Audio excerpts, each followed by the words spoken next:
You guys have seen me milking in this milking parlor quite a bit, and today I'm going to be showing you guys exactly how everything in this parlor works. I don't know the best place to start because there's so many things going on, but we're going to start right here at the vacuum pump. This is basically like any vacuum. It just puts a vacuum on this white PCV line. It's fed up and behind everything, and that goes straight to the basement.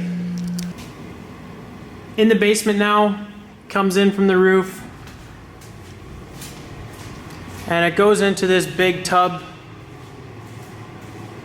Right here is where the vacuum line is split up into a separate line, and that feeds a bunch of pulsators and valves. And the other side kicks it out and puts it into the milk line. The milk line is the stainless steel pipe that goes all the way around the basement here. Milk is fed in from these lines. There's 12 on each side, and there's one for each milker. Now the milk line is fed into the receiver jar, and the receiver jar is hooked up to the vacuum right there. That's a safety. Basically, the vacuum needs to be sent into the receiver jar, which is hooked up to the milk line, and the milkers and sucks the milk out of the cow. It all comes right down from here where it's tied into the vacuum line, and this is a safety because it's very important that no milk ends up in this vacuum line. So basically all the milk is pumped right into this receiver jar or sucked into it, and it's pumped out through this pump here at the bottom. The milk, because of gravity, goes to the bottom, and the vacuum is put on top so that it doesn't suck up any milk. But if this pump, which is what pumps it directly to the bulk tank, were to break down or stop working, this receiver jar would start to fill up, and it would eventually make its way through this pipe up into this safety, and it would start to fill up in here, and it would lift the ball up and cut off the vacuum here. This receiver jar has a pump on the side of it, pumps it through a filter, through a plate cooler, and up into the bulk tank, which is about right there upstairs. The filter, it's pretty simple. It just houses one of these filters in there. Filters every single liter of milk that goes into the bulk tank. When the milk comes out of a milking cow, it's at about 37 degrees Celsius, and we want to get it cooled down as quickly as possible to prevent any bacteria from growing. So this thing pumps cool well water in one side and warm milk through the other side, and basically every other plate is milk and every other plate is cold water, and this instantly cools the milk down to about 8 degrees Celsius as it goes into the bulk tank. The coolers in the bulk tank cool it down from 8 to about 2 degrees Celsius, which is where we want to store it for 2 days up until when the milk truck comes.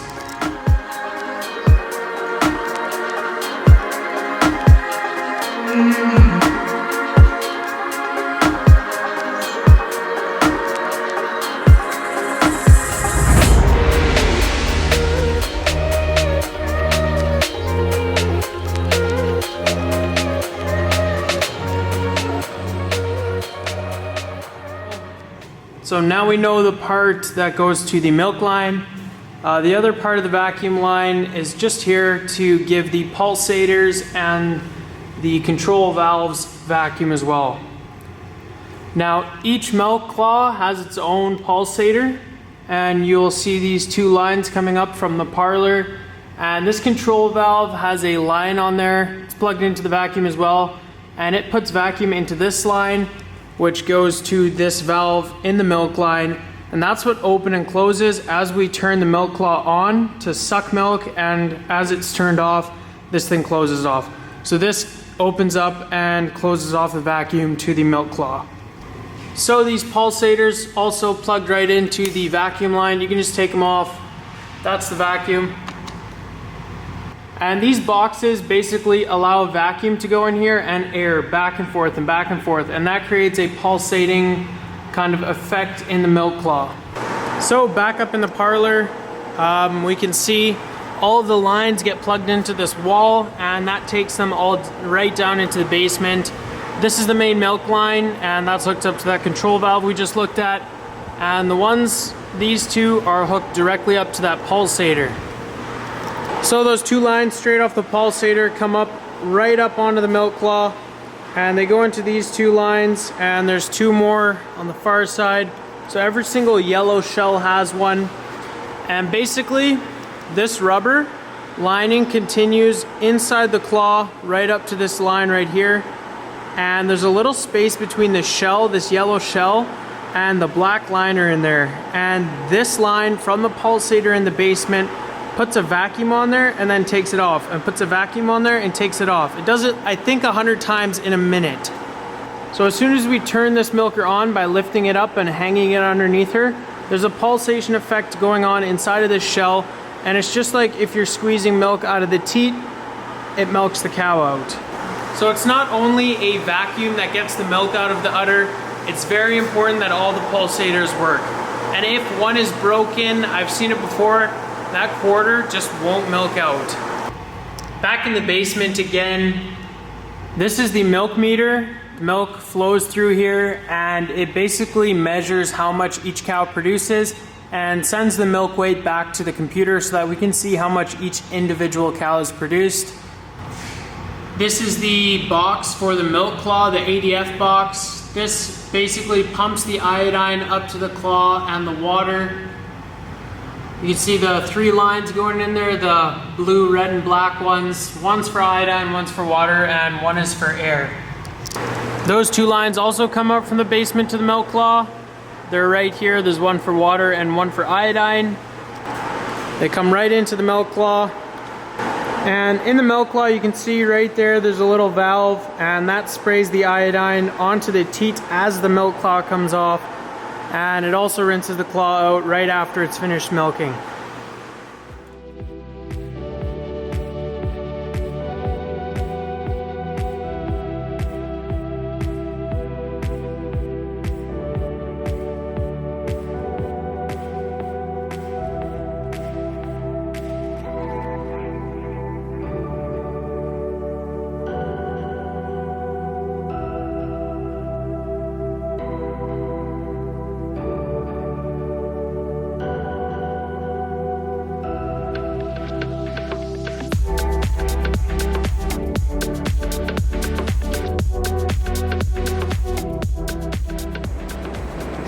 Now we're gonna look up here at the dashboard, I guess. Every single milker has its own, I believe these are called MPCs. It's basically a computer for the milker.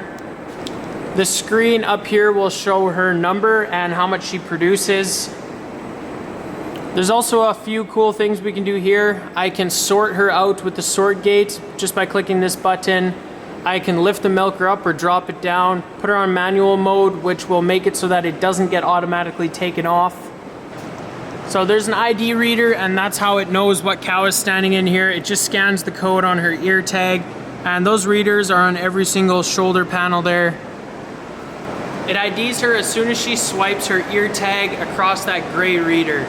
So that's kind of the entire milking system. Now we're gonna go look at how the gates work. There's an air compressor in that room right beside the vacuum pump. And all of the gates in here are run on air. So every single one of these buttons, there's basically a valve in this casing here. So if I click this,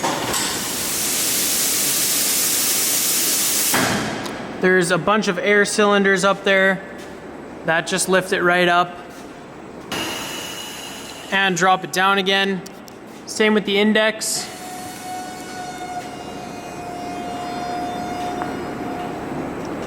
That's run on airbags. It just pushes the whole shoulder resting or sequencing gates, it pushes it out. And this is just for if you have some smaller cows. Some big cows don't really need it.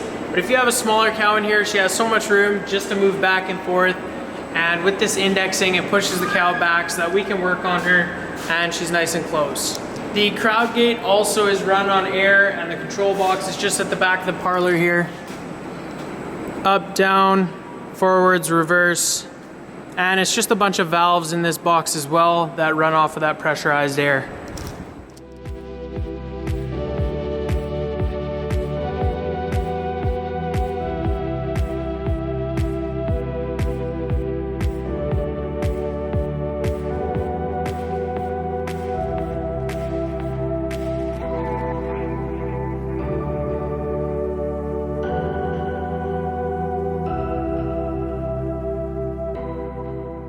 So this is what the cow sees as she's walking into the parlor. And if you're the first cow, you walk all the way to the front. and you turn to the right here. As she walks in here, her shoulder will push this side of the sequencing gate, and it'll open up the next slot for the next cow that comes in the milking parlor. These sequencing gates are what make it so that the cows can all load up into this parlor.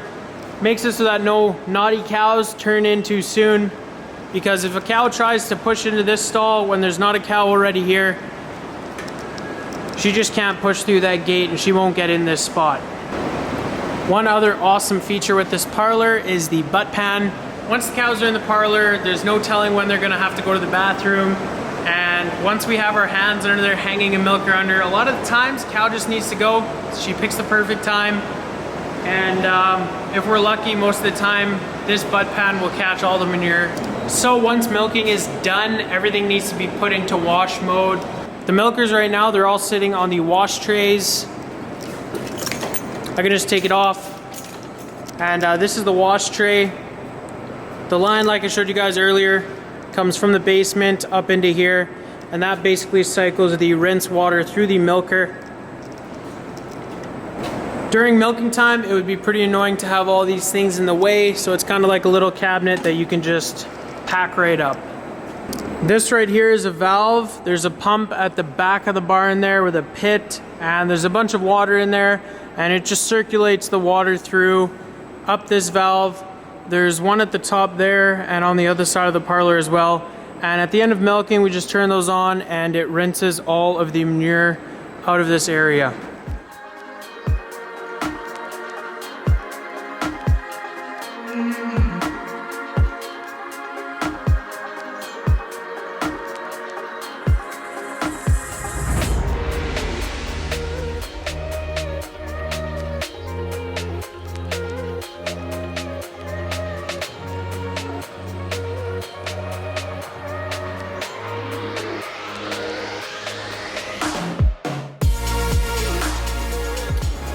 Figured I might as well show the bulk tank too, because that's pretty important as well. This is the wash box on the bulk tank. This is what cycles the rinse through after the milk truck picks the milk up. It is an 8,000 gallon tank, so the other half is back here. Right beside the bulk tank, we have all of the chemicals for the wash system. This thing back here we call the wash vat. Once milking is done, everything needs to be washed, and a bunch of soap and chemicals need to be rinsed through those lines, mixed up with water. So before the wash cycle goes through the entire parlor and all of the milk claws, water and detergent, soap, and all that kind of stuff is mixed up in here, and then it is sent through all the lines. So these are the barrels of soap, detergent, and acid, and they all have lines into them, which are metered out because of this box right here. It's got a bunch of little pumps in there, and then they're all pumped into the wash vat. There's also hot and cold water lines in here.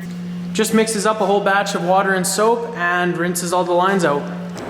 I easily could have forgotten anything in this video. There's so many moving parts and things that are going on in this milking parlor that I easily could have forgotten anything. So if I did, let me know in the comments down below. If you guys have any questions, ask them down below. And I hope you guys enjoyed today's video. If you did, be sure to hit those like and subscribe buttons down below. Check out the Instagram @SassDutchKid, and I hope to see you guys in the next video. Thanks for watching.